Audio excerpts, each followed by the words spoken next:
Good morning and welcome to Gana shot. Gana shot में आप सबका स्वागत है। Today we're going to talk of how China is planning to prevent India's growth. I had initially put it as a plan to kneecap India, and that's what it is all about. And why did I take this subject today? Because China is playing like a snake. It is fork tongue, fork tongue, fork tongue. And why?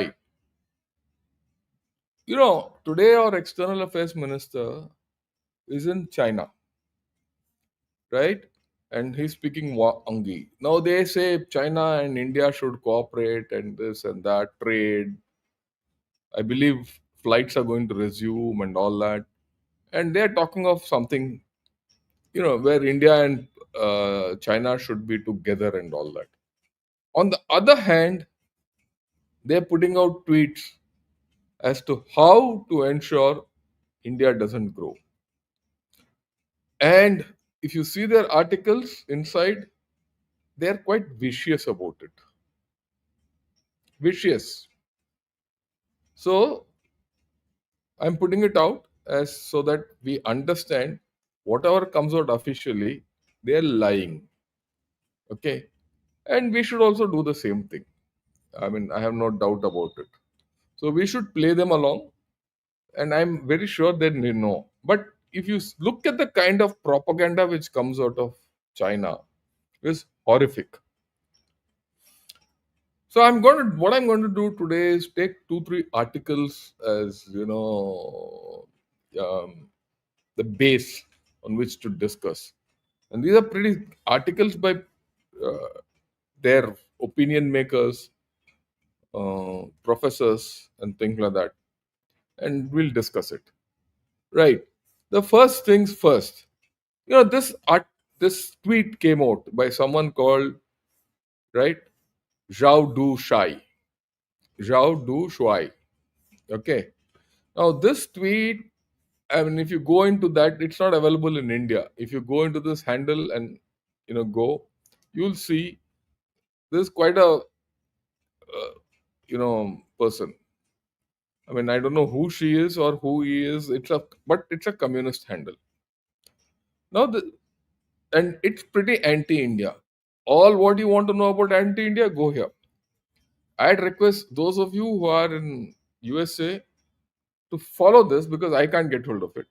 Follow this, and if anything, send me the extracts. It'll help me. Now, what does this say? It says a consensus has been reached in India, which says we will use every means short of war to prevent India from developing. Right? That's pretty anything. Through economic and industrial methods, we can make sure manufacturing in India does not become competitive or profitable. How is this done? They're putting out a plan. This is done by limiting Chinese investments into India. Without our manufacturing ecosystem, Western companies cannot use India as a base for global manufacturing. The cut in profitability means less incentives to go all in on India, which limits scale, thus efficiency. Very clear. Propping up competitors, that is Southeast Asia, through the RCEP free trade agreement is the main focus for integration into the Chinese manufacturing ecosystem. It's close to China. They have cheap labor and abundant population dividend. Without manufacturing, the Indian population dividend will become a population burden, unskilled, poor, and never had the chance to accumulate wealth will be the common situation for Indians. So they want to keep you poor by investing in South Asia. Okay, some people still harbor delusions about India. They are not a friend of the global South. They are a stooge for the West. Complete propaganda and vicious. And look at what that foreign minister is saying, and look at what this is coming out here. They will backstab anyone to get a seat at the table of the G7 imperialists. Okay? Who's India backstabbing? I don't know. But, well, as per them, that backstabbing is of China. Not much has changed since the British Raj days. Why all this method short of the war? That's because most in China do not view India as a worthy enemy for our soldiers to risk their lives with. See how they're playing it.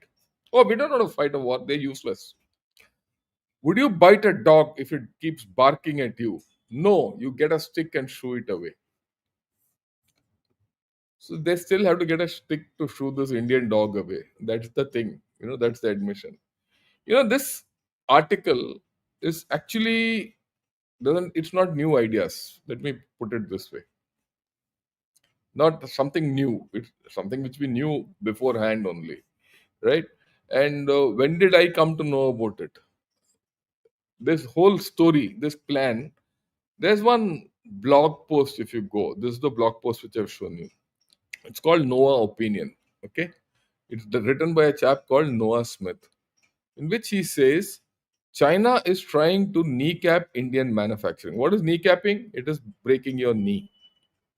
So in Hindi, if you say gutna todna, so you break your other opponent's knee, he can't walk.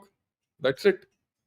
And this is an attempt to head off its only future rival. This is the same thing which is now becoming. What look at what they've done. They've taken a view from a blog post by a Western chap, and they've converted it into a plan, and they're putting it out as propaganda tweets, and to tell us, look, this is the threat we are posing to you. The rest is later. Okay, we'll go into certain important things. What he says in this article is very interesting. He says India's labor force and internal market is comparable to China. That is why everyone wants to come here. And democratic India is a natural partner to the West. This is the logic, right? Indian government has pushed all corners to make business environment more friendly. We've done a lot of things. In fact, we did a coup as per him when we got the Apple manufacturing to come here. And what's more interesting, the latest iPhone is being assembled here and their products. But then, in his own opinion, he says why people want to come here, because it's not only low labor costs; it's also educated labor class. So the labor costs are quite different in India today, and the labor class is different. They're very educated and tech savvy. More importantly, Western people want to come because the domestic market is big, huge. Where else will they get a market? Especially when the domestic market of China is their major competitor. All these chaps went to China to sell items to China, make it in China, use their labor and sell it to China. Now that is not coming true. Now they have to come to India. They have no choice actually. That's what I've been telling a lot of people.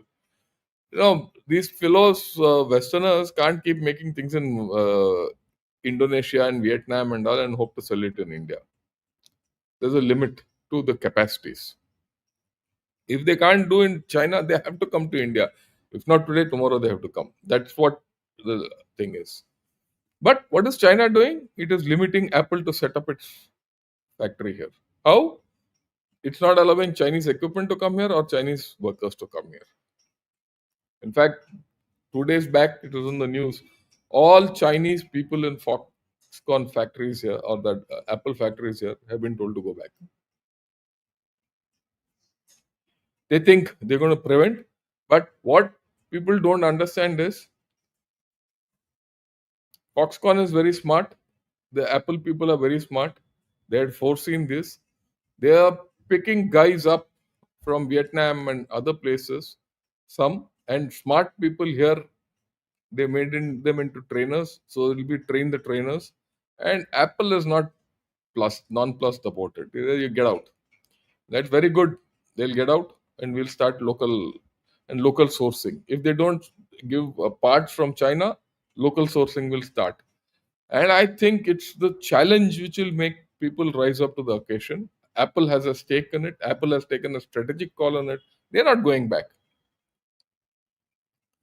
But what he says in this article is more interesting. He says this informal ban which China has put extends to other sectors also. Extends to electronics.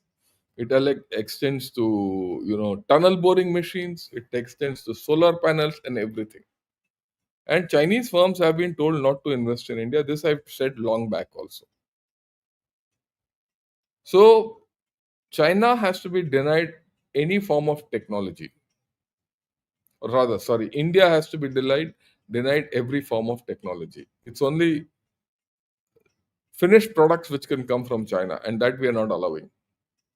They don't want any investment to come in India, lest tomorrow that investment means you're stuck in India and you see every Chinese firm which goes to the other country and they invest, play the rules over there, and suck money out without tax and all that. They got caught here, so they've had a bad experience. So they don't want to invest. That's okay. We don't want them to come. And we shouldn't be in a hurry for investment and growth. We don't have to compare ourselves with China. We'll grow when we have to grow. And very importantly, China doesn't want to build up the manufacturing capability of its biggest rival. That's the thinking in China. Why? The thinking in China is manufacturing, nothing except manufacturing. We shouldn't go that route. Ours is a services oriented economy, ours is a consumer oriented economy. We need to manufacture. There's no doubt. Our manufacturing share of the economy is very low, it has to go up, but not like China. We don't have to do that. The headroom for us to manufacture is hell of a lot. Of course, the thrust on manufacturing has to be there in India today, otherwise, we won't grow. But we shouldn't be too worried about it.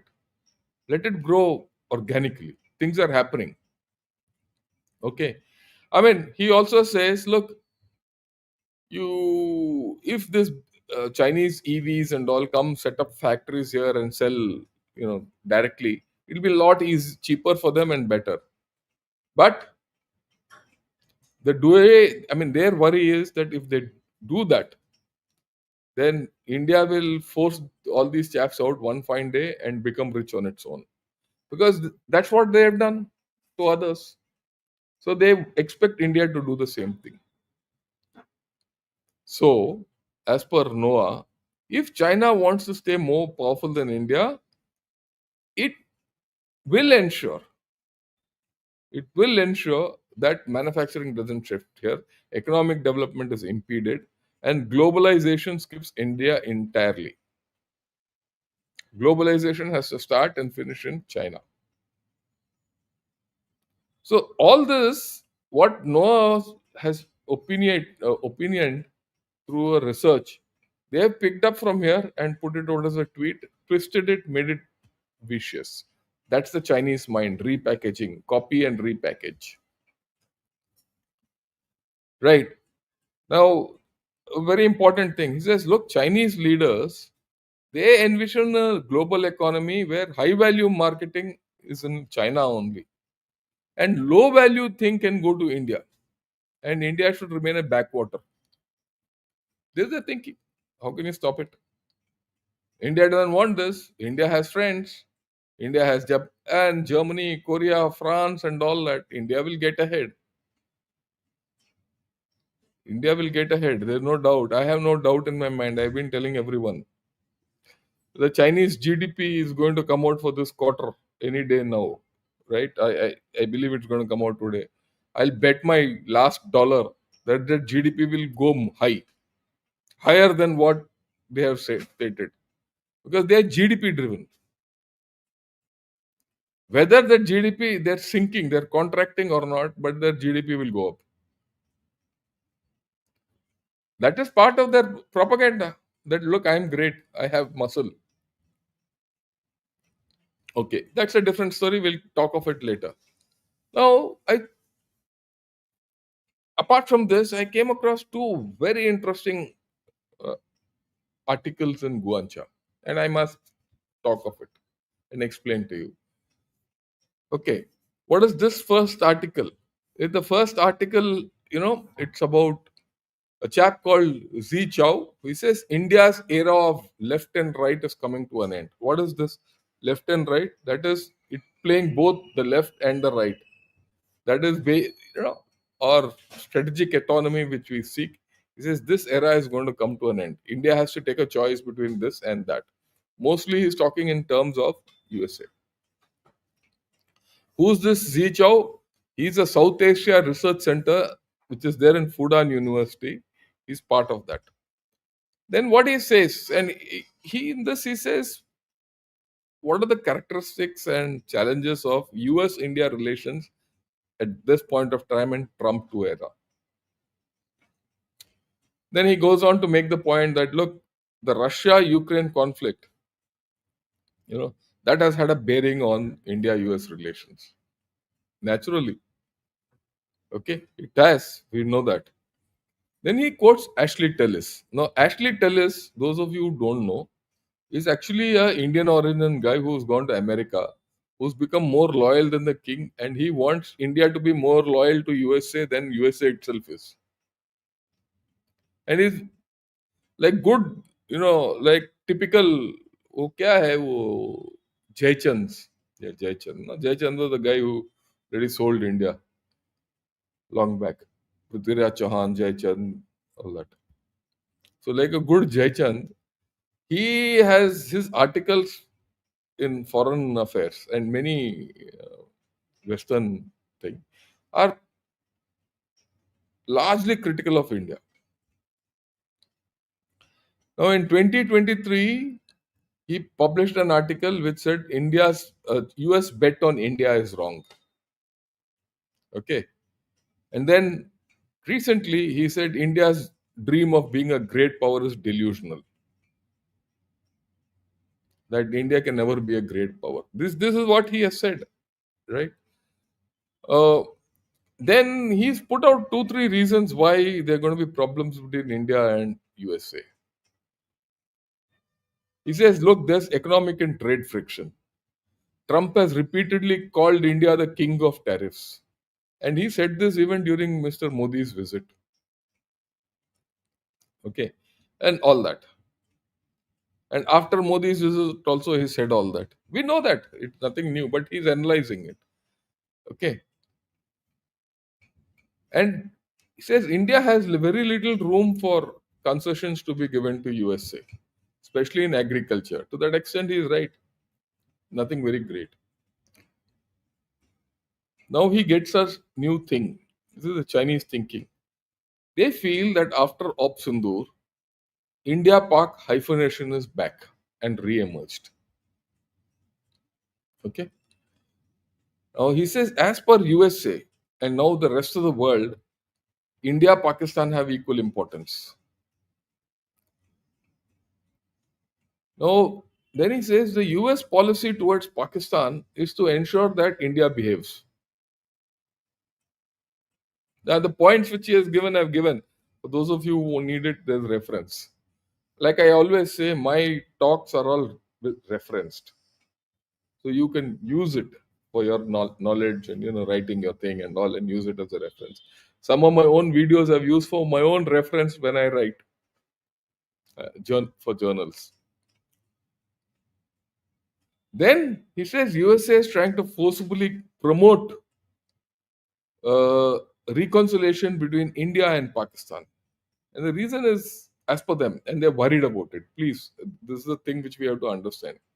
He says the day that happens, there'll be a problem for China.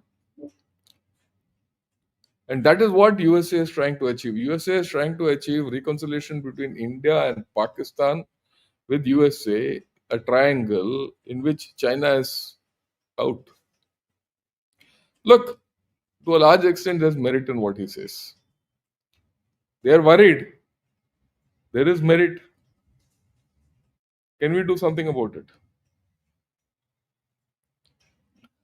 Very interesting proposition, isn't it? How do you, and we don't have to do much. We don't have to do much for this. I'm just throwing a wild idea based on what these fellows are writing. If that is his fear, we should feed into it. Okay, play along with USA. USA will also Trump भी खुश हो जाएगा. तुम भी Nobel prize उसको दे दो यार, क्या फर्क पड़ता है हमें. गधे के ऊपर ना नोबेल प्राइज दे दो. How does it matter? You put a dunce cap on a donkey and call it Nobel Prize. Give it. Tell him, yeah, yeah, damn good, yeah, wo. And initiate some low level talk with Pakistan. And give a olive branch out to some chaps who will get screwed, China. And say, okay, we'll be friendly with you, you throw China out. Openly tell them, you tell them, you get China out of your equation, and this is what you'll get. Have you been able to do that? It's a completely new thought. And the new thought comes from this fellow. Okay. And I'll examine it. I'm going to examine this. Then he talks, after the Pahalgam attack, Trump didn't support India, and he's been mediating. And India's tough stand, has failed to prevent USA and Pakistan from getting together. And then Munir went to USA, and after that did the deal with Trump, and then he also nominated, or rather, yeah, Pakistan has nominated Trump for a Nobel Prize. So all this has upset India. But he says there is ideological difference between USA and India. And India's diplomacy with the United States will usher in more challenges. And India's era of left and right diplomacy is coming to an end. And its diplomatic isolation will be more obvious. So this fellow is saying India will be diplomatically isolated. But when they do all this discussion, their whole vulnerability starts coming out. And that is why I feel, we are not paying enough attention to what their authors write. See, the guys whom I'm picking up today, the Zhang Du Zhao, जो भी है वो, this fellow, these are chaps not well known in Indian circles. Okay. That's why I go into Chinese media and get guys who are different people who make opinion there. That's my aim. Okay. This is a very interesting chap. A very interesting guy. Gao Zhikai. Now, Gao Zhikai has written two articles in the recent past about India.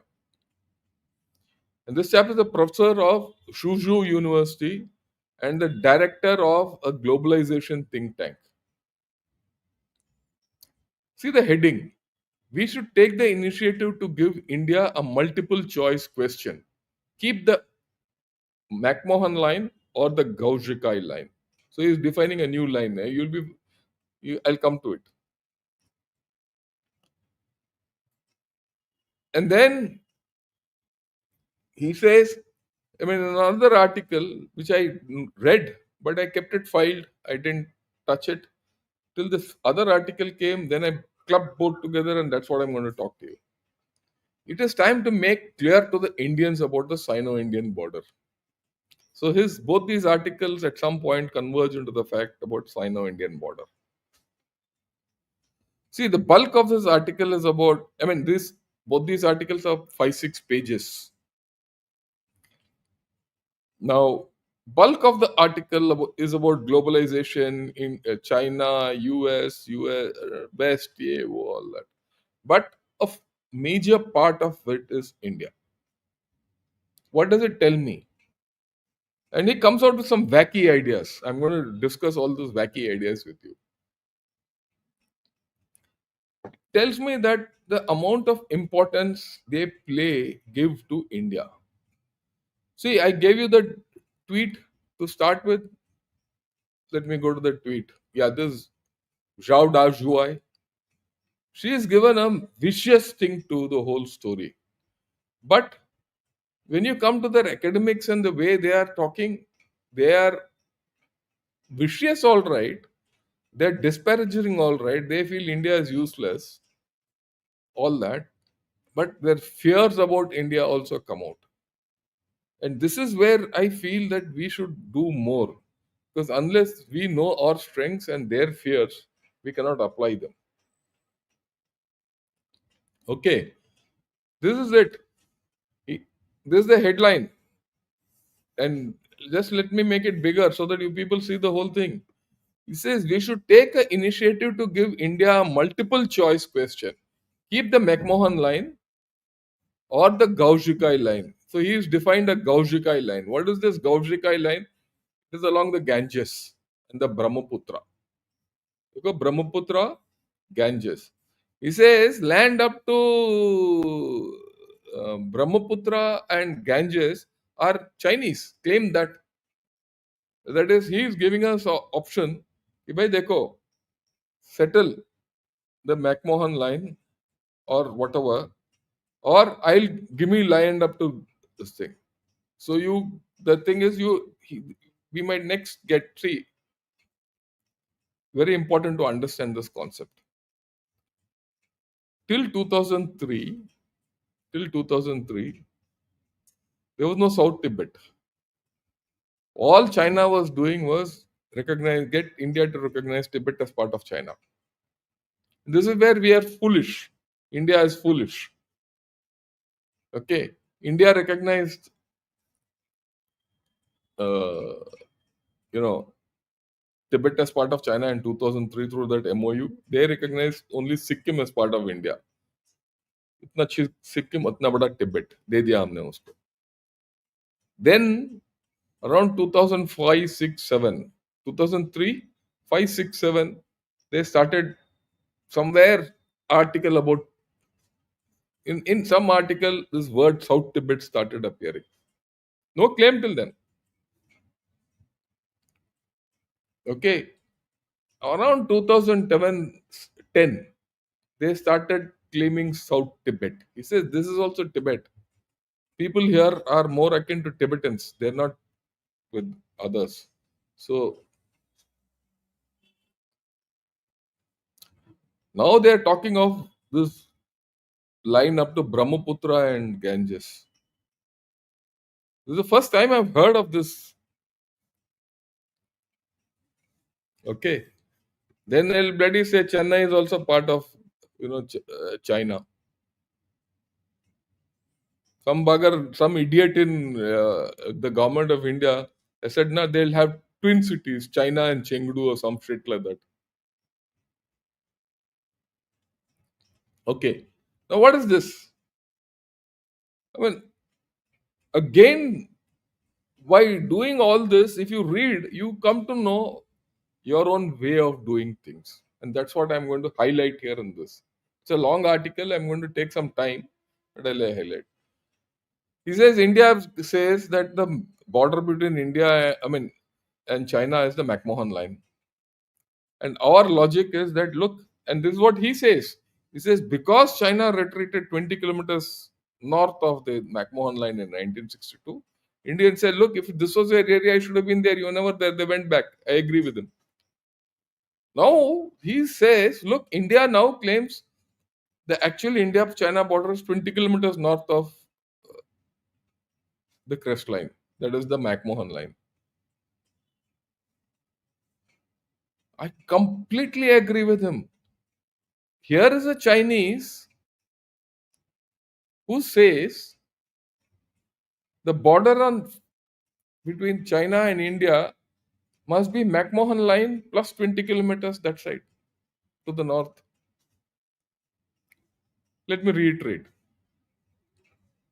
As per Gao Zhikai, Indians say that McMahon line is the border between China and India.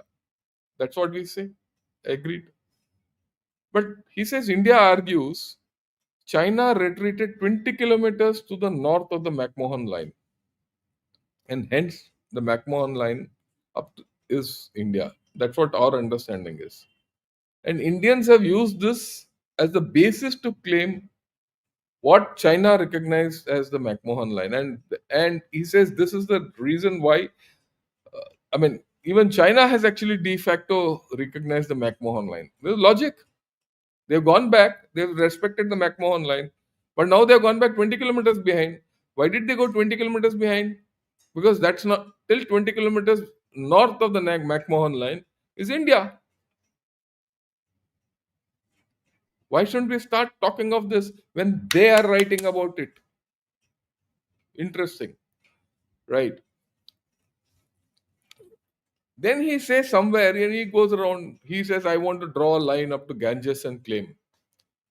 And then he makes this wild claim. He says, as early as Han and Tang dynasties, we Chinese went to the Ganges River, where many boundary monuments were found. So is poodle faking too. I mean, you have to understand. This article is in Mandarin original and it is internal in China. So now they're spreading a canard in within the country to say that look, Chinese went up to Ganges and the border existed there. You see this story.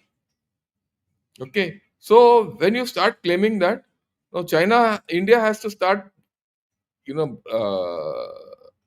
guarding the new Ganges River line and not the McMahon line. So they have to decide now whether to settle on the McMahon line the way China wants, or they'll have to defend the Ganges line. The logic is this Ganges line is also insidious. Please understand. The logic of the Ganges line is through Nepal. Why do you think they are investing in Nepal? If Nepal they can come and the PLS sits on the Tarai region, they're virtually reaching the Ganges line and they can claim it tomorrow. Look, in my own way, it's time to give China a bloody nose somewhere. Okay, that's my extreme thinking. But let's see. He says, let India know that if it does not spit out the southern Tibet region, that is, give up its claim on or give up Arunachal Pradesh and give it to China, it will face a greater disaster. Now, a threat also comes. We must take back south of Tibet. We must take it back smoothly. Then he talks of, now he made a statement. Now the thinking is, of course, like I said, this article covers a larger canvas. He's spoken of India. What's India thing? India, Russia. And how India Russia equation is going to affect India US relationship and how that will affect China. All that is there in this. And he says India has been playing a political game since independence. Right? Since Soviet Union days, India and Russia are close. A lot of military equipment comes from Russia. We know that. But what he says importantly, Russia has never betrayed India. Therefore, the relationship between India and Russia is crucial and will not be shaken. They also know their relationship with Russia is strong. Our relationship with Russia is strong, but the Chinese believe the India Russia relationship is stronger than the China Russia relationship. And we should realize this. And we should have the confidence to deal this Russia, China, India story in a different manner. That's why I put out today morning's thing on Russia, India, China in a video. And the close relationship between India and Russia will affect the relationship between India and US. That everyone is now saying. We also know it, so we're handling it. Then he talks of the India-American relationship. He says, what is India doing? What is America doing? America is exploiting the gap between China and India. And it says, asks India to stand with the USA to deal with China. And for doing that, he says USA is asking India to give up relations with Russia. And as per him, USA wants India to be enemies with China. He says, okay, India can go and be friends with Japan, it doesn't matter. All that. Other countries, it doesn't matter. But these three main countries, there are two, three important things which has come out in the relationship he has examined with Russia and China and USA. The thing which I've been saying for long, that India is the global balancer. This is an admission of that. India counts a lot in the global scenario. And he says ultimately USA wants to control India. Chalo. And then he talks about India has signed many agreements, military agreements, ECA, Lemova, and all that. But he comes out with something which is a fear of China. What is this fear of China now? He says India and USA have conducted many exercises in the Himalayas. See, again, I keep telling everyone, you have to listen to understand what the Chinese fears are. In this article, as much as he talks ill about India, this Chinese fellows fear India.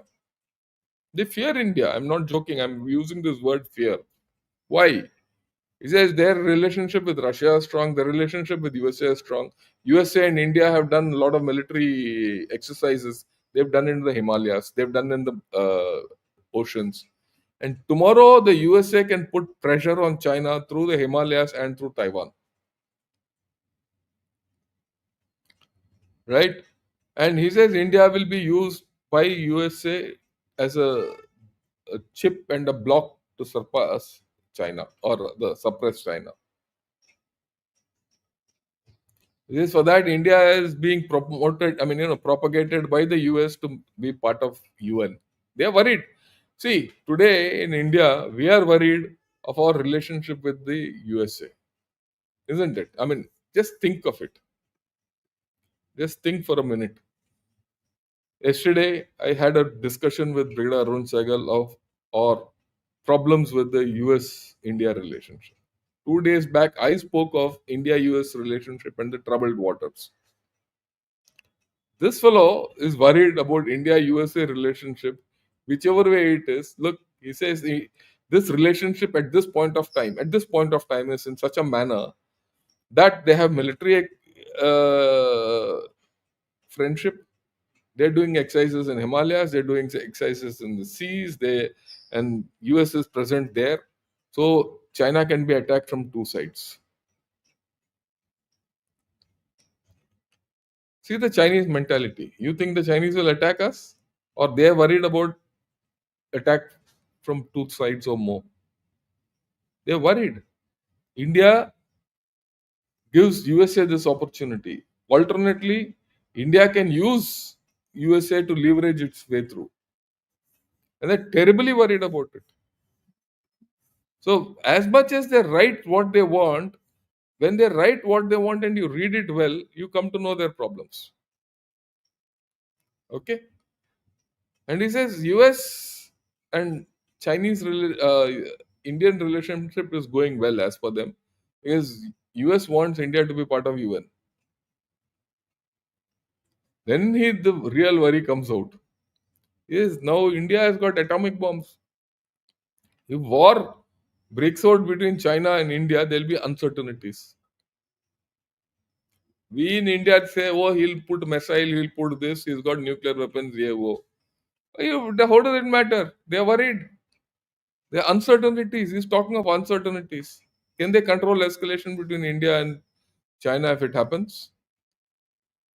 And that is why I say, if you cannot control escalation, you cannot distinct, then the level of warfare will be very low. If your level of warfare is very low, you have to think of different ways of handling China.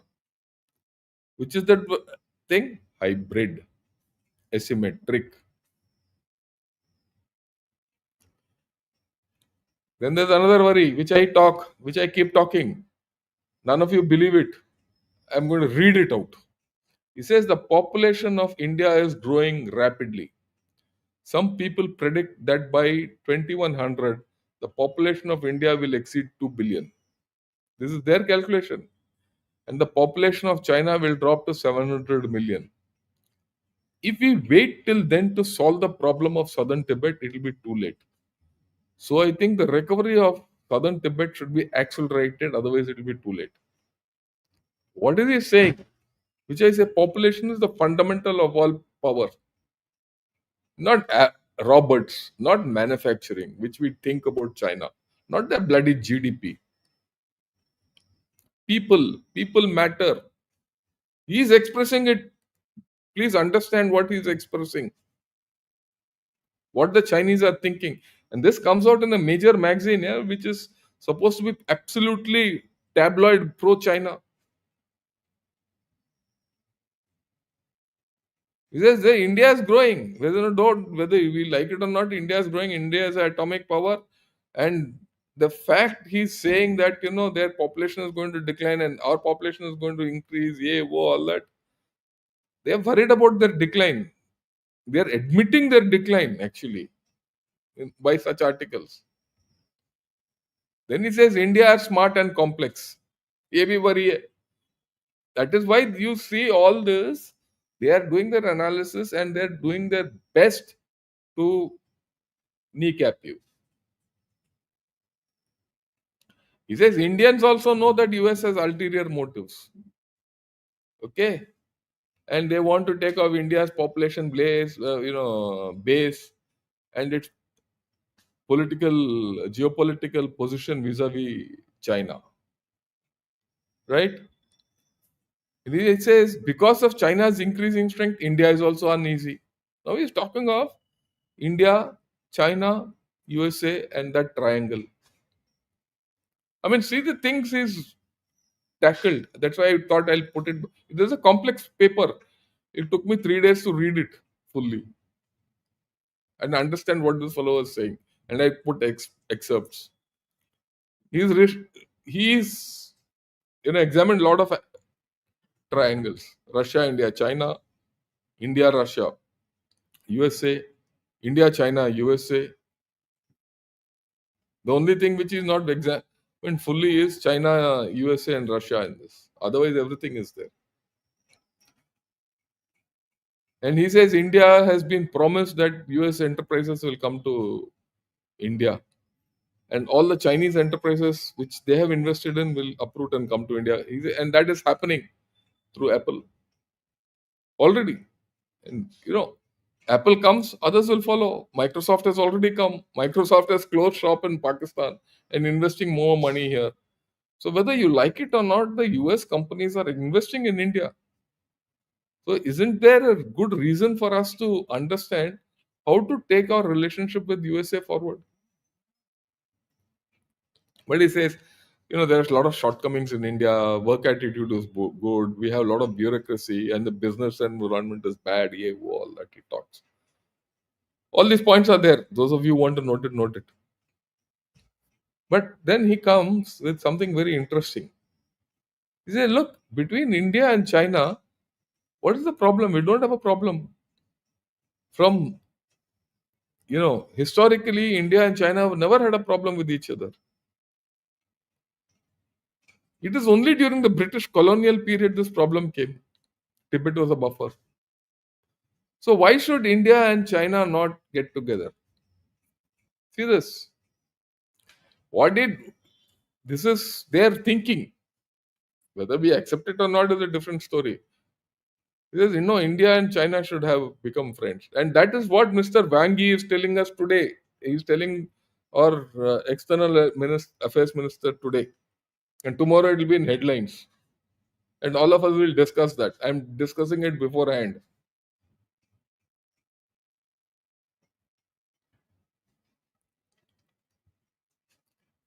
He says the only viable path between China and India is peace. And then he says China should be prepared for at least three aspects of strategy against India: cooperate with it in some areas, maintain necessary game with it in other fields. Some areas are violated, China must resolutely fight back. So China will operate in three levels. Where it's necessary, China will cooperate. Where it feels, China will compete. On the third level, they will be aggressive militarily against us. They're letting it out. Now you compare this and what that first tweet I brought out. You have to read them. You have to read the Chinese to understand them. I mean, I find most of our uh, analysts, they just talk of the hat based on Western nonsense. Western nonsense, what they feel. Please understand, when we read Rand or Carnegie and their assessments of people, this is from a Western bias. How we should read what the Chinese think. And then he talks, India, about India, what this problem of we are completely, different, dark skinned people. We have problems of skin color. There are racial issues in this. There are class issues in this, and all that. And then he makes a very interesting statement, which I want to read out. He says the pluralistic division is completely different from the unified pattern of China. It scares them.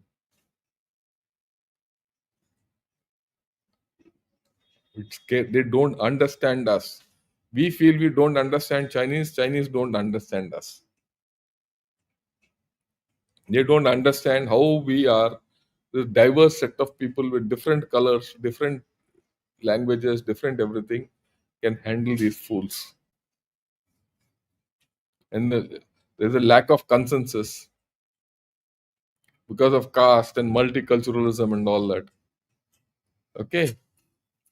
So he says India, China should understand or resolve and do, focus on resolving the Sino-Indian border issue and lay a solid foundation for Sino-Indian peace for thousands of years to be. हम कहाँ हैं भाई? हमारा सोच क्या है? भैया ये इनके असली सोच बाहर आ रहा है. Very interesting article. I thought I'll make it short and all that. One, I said no, I want to make it long and give you and see how complex this relationship is and how Chinese are thinking about India. He says, look, Indians think Southern Tibet belongs to India, Aksai Chin belongs to India, and he now included Bhutan and Nepal. He says Indians also believe China's action in Bhutan and Nepal violate India's traditional interests, and India regards whole of South Asia as their sphere of influence. They recognize it. Yet they come here. They have studied us. Have we studied them enough? That is why I keep telling all of you, please join Gunner Shot. I'm going to give you my idea, at least that's my hope, to give you things which otherwise no other channel, I'm sure, in India gives you. Will they talk to you with the kind of passion I'm talking? I don't know. They'll give you a claptrap. I've seen ambassadors also say, oh, we can't, do anything against China. Bloody go and crap, yeah. All you can do is बैठ जाओ toilet में. You don't study China. You don't have to go to China to study China. You study by the writings. Do you know the world history because you went back in time and saw Marco Polo going around the world? No, you studied the writings. We don't study what to do. And he says China and India are neighbors, that can't be changed. And hence China has to pay attention to India's relationship with Russia, US, Japan, Europe, and its soft power globally. They also recognize soft power globally. Then he says, very interesting. This is again, he says, wherever you go, Africa, Middle East, Canada, Fiji, Caribbean, you'll find Indians. You don't find Chinese, but you'll find Indians. This is a bloody Chinese talking like this. And then he says, this is something which I keep talking. He says, there are many people of Indian descent who hold important positions such as presidents, prime ministers, and scientists in various countries. This is Chinese thinking, my dear friends. We don't think that way. That they think, they're worried about it. So problem is China and India should not be delayed any longer. Longer the delay, the greater the potential trouble will be. China should solve this problem when it has strength. He says today we are stronger, we have high speed development, we have everything, and we are better than India in all fields of military, diplomatic, and economic and political. So solve this story. And then he says the India Pakistan. Now he's come to Op Sindur. He says the India Pakistan air war has given us an opportunity. He says Pakistan won and India lost. And this is a thing which they are selling. He says, look, Pakistan shot six Rafales, and hence Pakistan won. And Pakistan used Chinese equipment and shot them. So Pakistan won, India lost, and China won. That's the standard thing you'll see across everything. You don't find an analysis of what the Chinese have done in their media.